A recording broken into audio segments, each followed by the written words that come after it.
2017 में रिलीज हुई थी। मूवी स्टार्ट होती है और हम फरांडा नाम की एक औरत को देखते हैं जो अपने गधे को लेकर चर्च आ रही थी। तभी उसकी मुलाकात जिनेवरा से होती है और वो दोनों बातें करने लगती है। वो जब बातें कर रही थी तभी उनके पास चर्च का नौकर लूर को आता है और वो उन्हें गुड मॉर्निंग कहता है, पर इन दोनों को लगता है कि लूर को उन पर लाइन मार रहा है, इसलिए वो उसकी माँ बहन एक कर देती है और उसे गालियां देकर वहाँ से भगा देती है। आगे हम फादर थॉमस को देखते हैं जो सभी सिस्टर को प्रेयर करवा रहे थे। फिर हम एक नन को देखते हैं जिसका नाम एलिस था। एलिस अपनी लाइफ में बहुत बोर हो रही थी और वो अब इस चर्च में नहीं रहना चाहती थी और अपनी लाइफ किसी के साथ एंजॉय करना चाहती थी। अगले दिन एलिस के डैड उसे मिलने आते हैं और वो उसे कहते हैं कि तुम्हारी शादी के लिए कोई लड़का नहीं मिल रहा क्योंकि लड़के वाले बहुत दहेज मांग रहे हैं।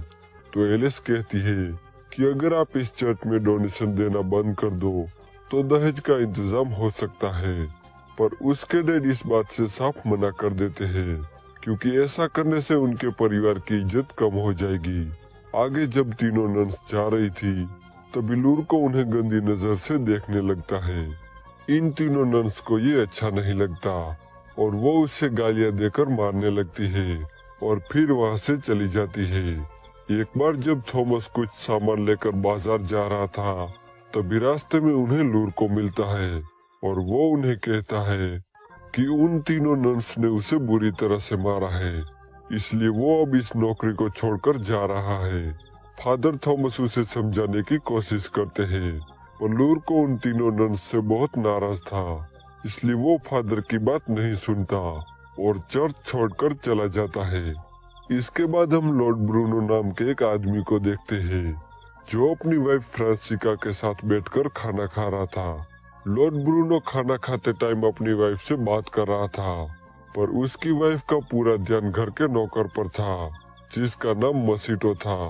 मसीटो भी फ्रांसिस्का को हवस भरी नजरों से देख रहा था, जिससे हमें साफ पता चलता है कि इन दोनों का अफेयर चल रहा है।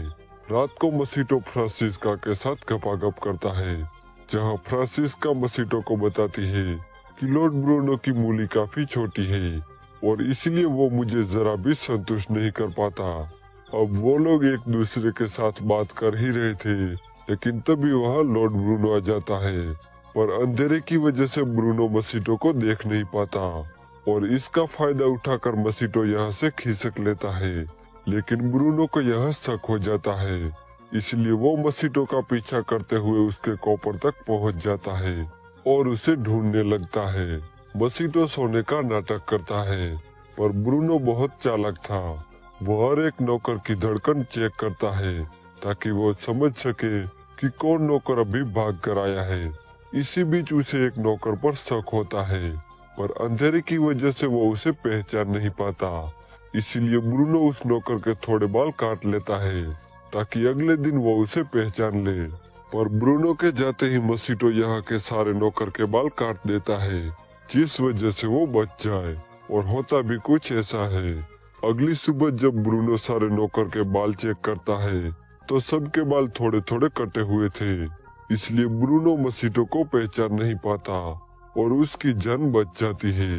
अगले दिन जब मसीटो अपना काम कर रहा था तभी फ्रांसिस्का उसे पकड़ लेती है और उसे ओपन में ही पेलने लगती है, पर लॉर्ड ब्रूनो उन्हें देख लेता है और सिपाहियों को उन्हें पकड़ने के लिए कहता है, पर मसीटो वहाँ से भाग जाता है और भागकर एक जंगल में चला जाता है जहाँ उसे फादर थॉमस दिखते हैं। उनकी गाड़ी नदी में पलट गई थी, इसलिए मसीटो उनकी मदद करता है। फादर थॉमस उसे थैंक्स बोलते हैं और उसे अपने साथ चर्च में चलने को कहते हैं। मसीटो के पास रहने के लिए घर नहीं था, इसलिए वो फादर के साथ चलने के लिए मान जाता है। फादर उसे कहते हैं कि वहाँ तुम गूंगे बन के रहना वरना तीनों सिस्टर तुम्हें परेशान करेगी। फिर फादर उसे सिस्टर मारिया के पास ले आता है। पहले तो सिस्टर मारिया उसे यहाँ रहने से मना कर देती है, पर जब उसे पता चलता है कि मसीटो गूंगा बहरा है इसलिए वो उसे यहाँ काम पर रख देती है। मसीटो जब अपना काम कर रहा था तब सिस्टर फर्नांडा उस पर हमला कर देती है और उससे कहती है कि तुम कौन हो और यहाँ क्या कर रहे हो।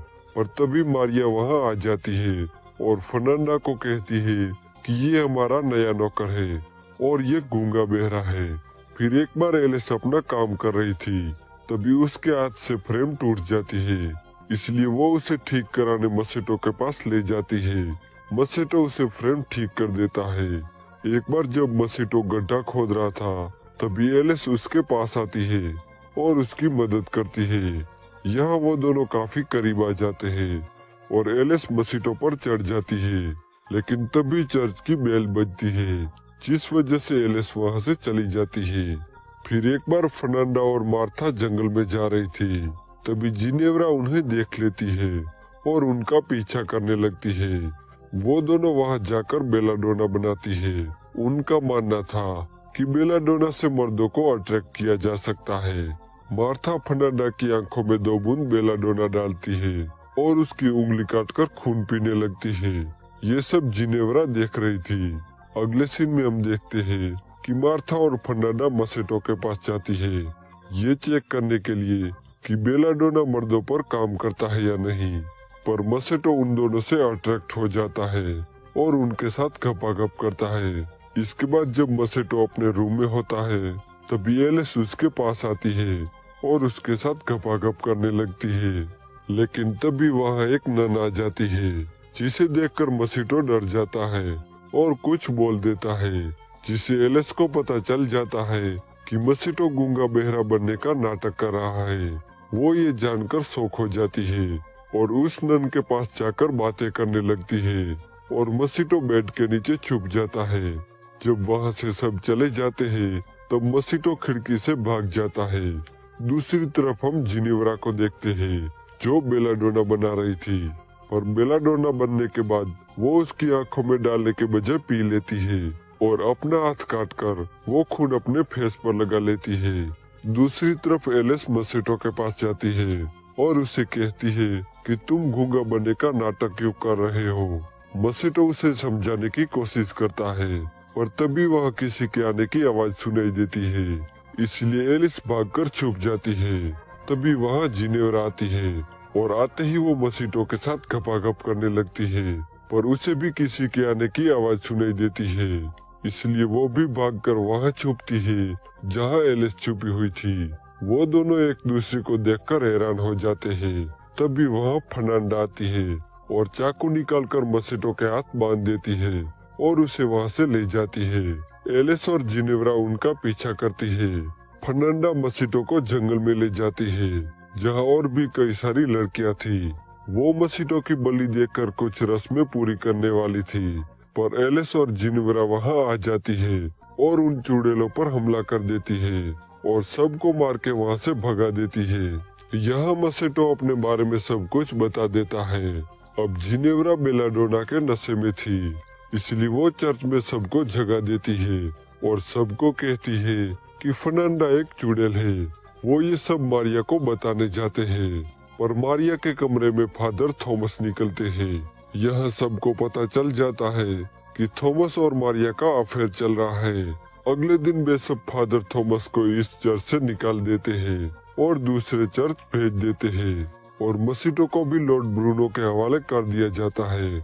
और ये तीनों सिस्टर एक दूसरे से माफी मांगती है, पर उन्हें मसेटो की बहुत फिक्र होने लगती है, क्योंकि ये तीनों अब मसेटो को पसंद करने लगी थी। इधर मसेटो काल कोठरी में बंद होता है।